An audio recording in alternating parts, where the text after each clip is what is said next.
A visual impairment is when a child has problems seeing to the point where it affects their education. This includes everything from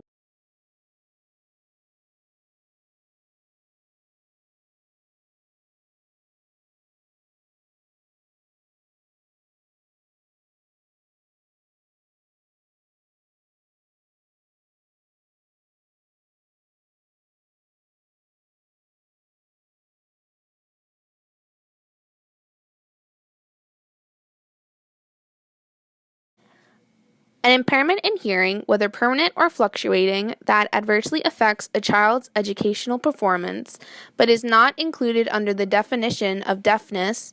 A hearing loss above 90 decibels is generally considered deafness, which means that a hearing loss below 90 decibels.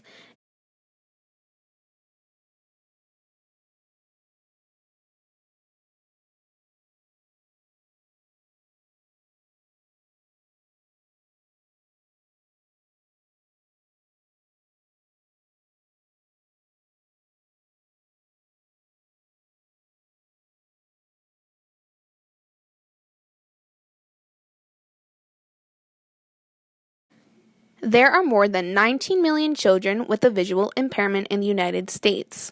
That's approximately 12.2 children per every.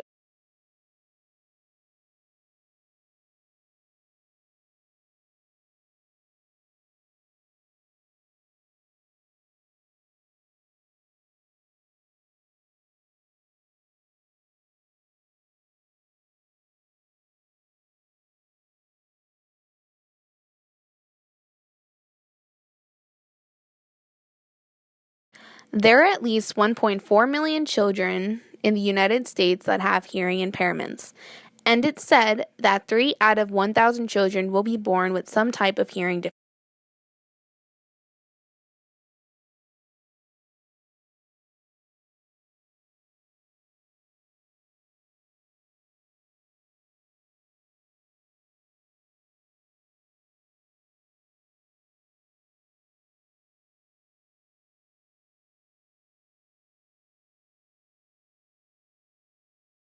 There are some things to look out for to see if a child has a visual impairment.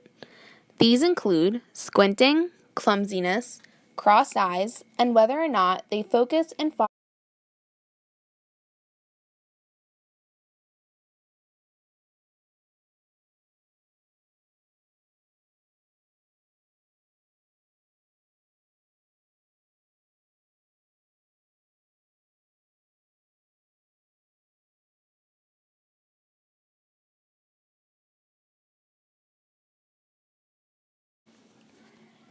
If a child seems to be turning up the TV excessively loud, doesn't react to loud noises, or is behind where they should be in talking, they may be showing some warning.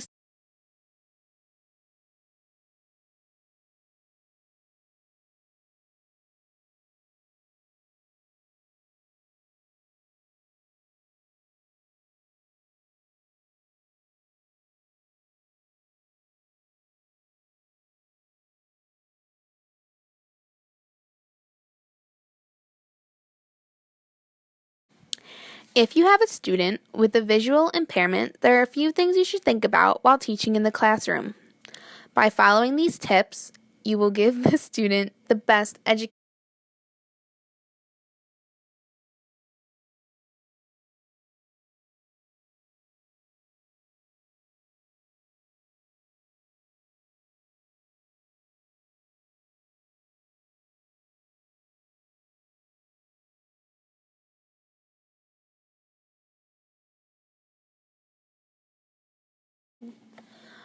One tip is to make sure the room is set up in a way that allows the child to move around easily. Also, make sure the child has a seat up front so they can see you and the lesson.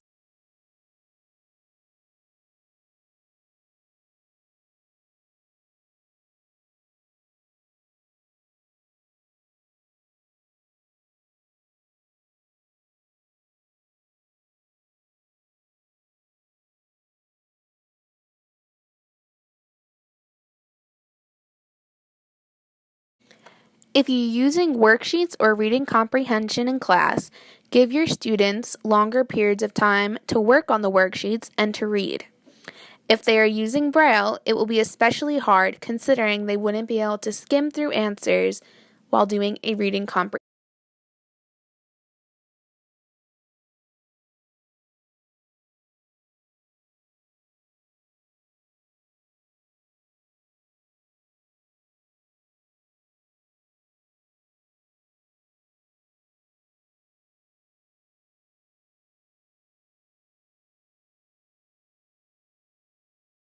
It is also very important to allow the student to learn independence and not become too reliant on teachers and peers assisting them in class. Let the student move around the classroom and also try to complete a.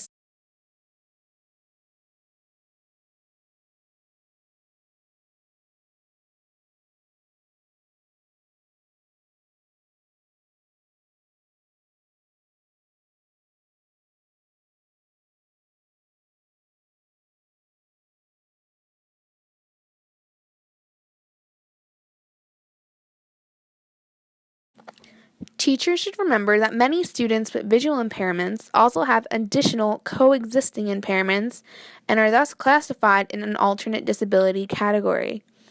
This may also cause them to not be able to focus on lessons as easily, requiring them to need.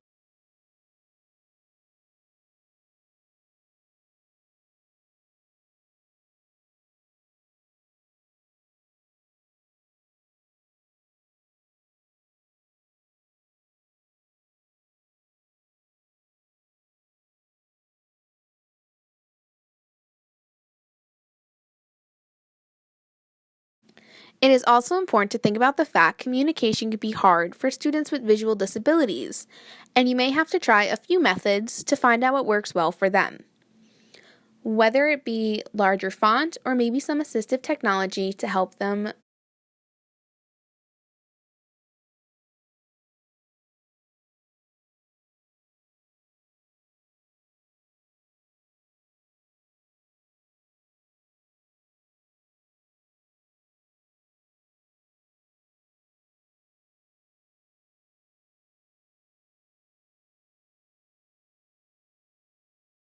There are also some strategies that will help if you have a student with a hearing impairment in your classroom.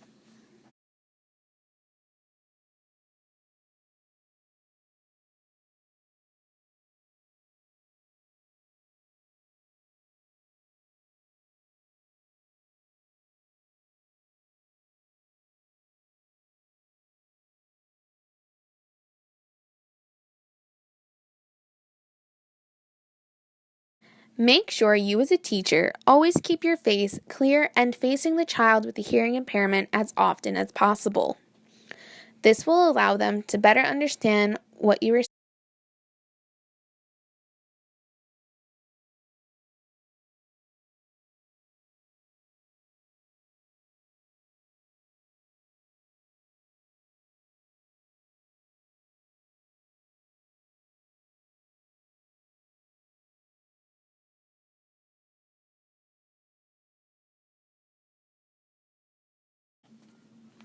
When giving instructions in class, try to keep them simple and clear. If you have to repeat an instruction, also make sure you try to say it the same way without adding paraphrase too much.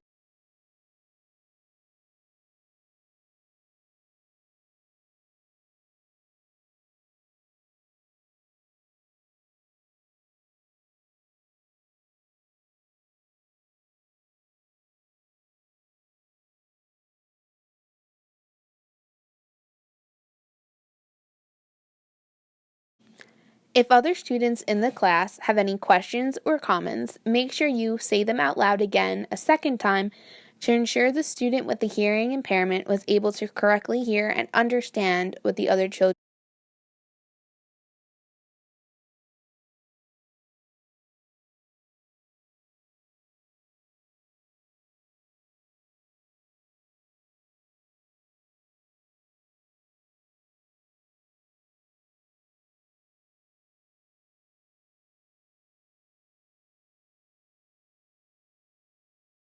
By having a second teacher or an interpreter in the classroom that knows sign language, the student will not only be able to work on their sign language skills, they'll also be able to understand what is being said.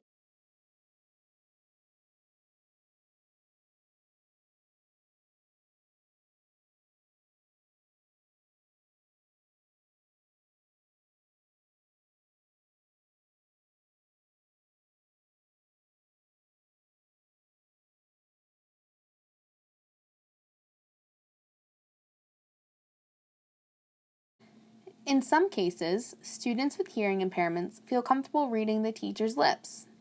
If this is the case for your classroom, be sure to give the student a seat where your mouth is always visible in order for them to clearly see what you're saying.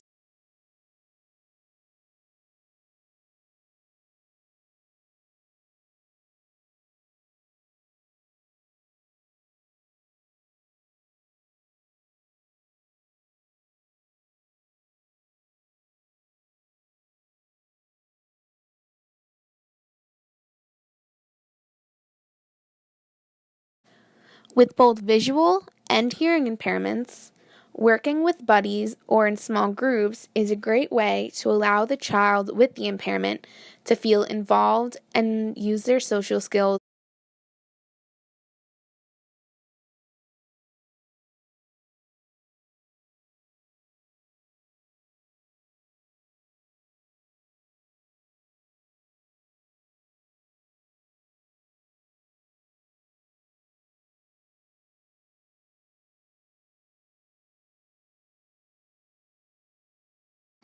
The most important thing to remember is just because your student has a visual or hearing impairment does not mean they are any less intelligent than the average student.